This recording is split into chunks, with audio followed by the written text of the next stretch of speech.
Hello everyone, welcome back to my channel. So in today's video, I will be showing you how I created this manicure using Deep UK products.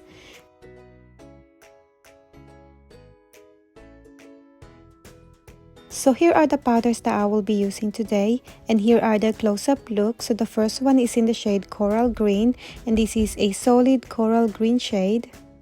Next is in the shade Carnival, and this is a mix of different color foil in a milky white base.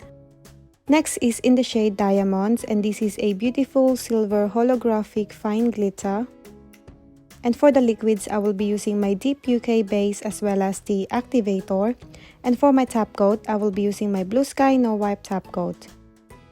So to start off, I will be applying nail dehydrator on all of my nails. This will just remove the natural oil on my nails.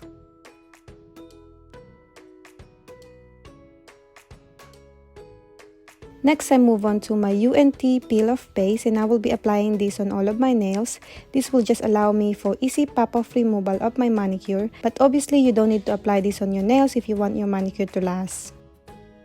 Next, I move on to my deep powder application. So first, I apply a thin layer of the base on my nail, and then immediately dip my nail into the powder and then tap off the excess. So I will be applying one coat of clear on all of my nails. This will just build up the thickness of my nails.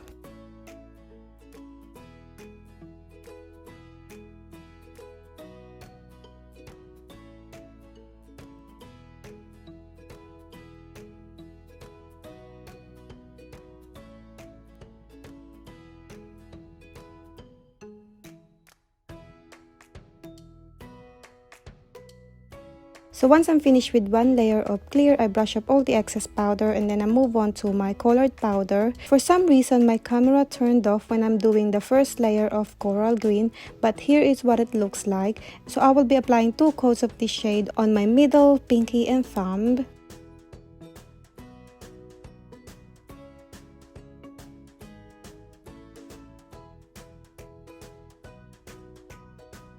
And I also use toothpick to clean up around my cuticle area every time I dip.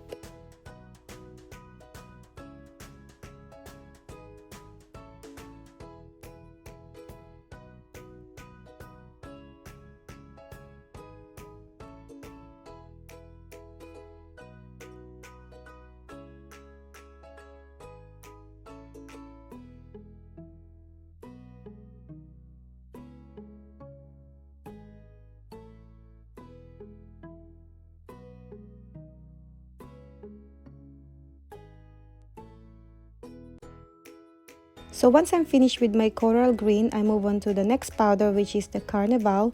So I will be applying this on my pointy nail. So first I did the dipping method, and I didn't really get a lot of foil on my nail.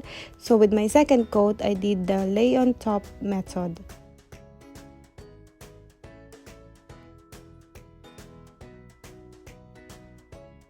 So first, I tap my powder a little bit to move all the chunky foil on the surface, and then I apply a thin layer of the base again, and then lay my nail on top of the powder. So with this method, I did get a lot of chunky foil, and I'm very happy with it. And I also use a little bit of activator to flatten up the foils.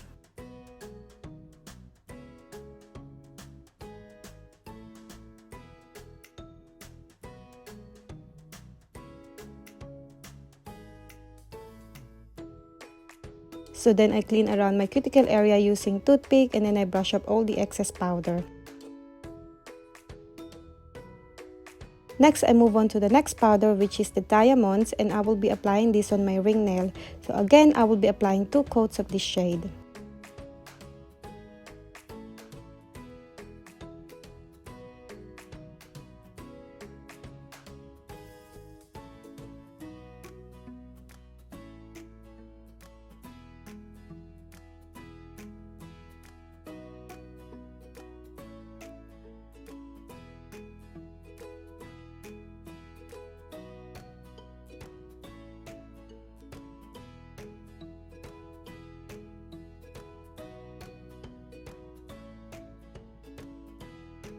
So once I'm finished with all the colored powders, I move on to my clear to encapsulate my nails. This step is optional, but I highly recommend you do this to protect the colors and the glitters from piling and buffing.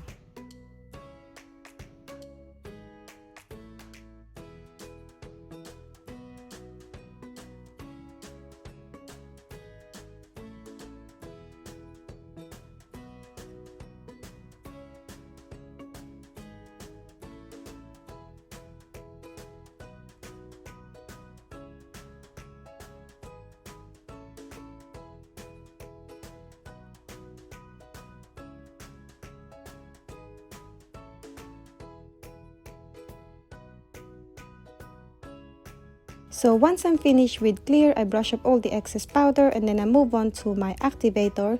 So I spray generous amount of activator on all of my nails. This will harden up the powder and make it ready for filing.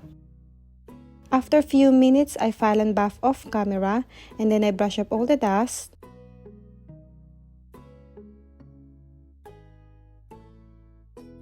And then I clean my nails with alcohol spray. You can also wash your hands at this point if you want to. Next, I move on to my Blue Sky No Wipe top coat and I apply 2 coats of this on all of my nails and cure it for 30 seconds. This step is optional. You can always use your dip powder top coat if you want to.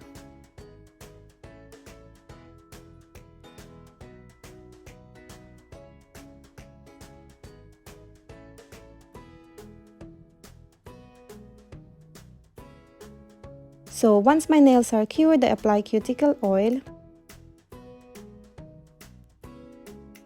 And we are done. That's it guys for today. Thank you so much for watching. I hope you enjoyed this video, and if you did, give this video a thumbs up and don't forget to subscribe if you haven't already, and I will see you on my next one.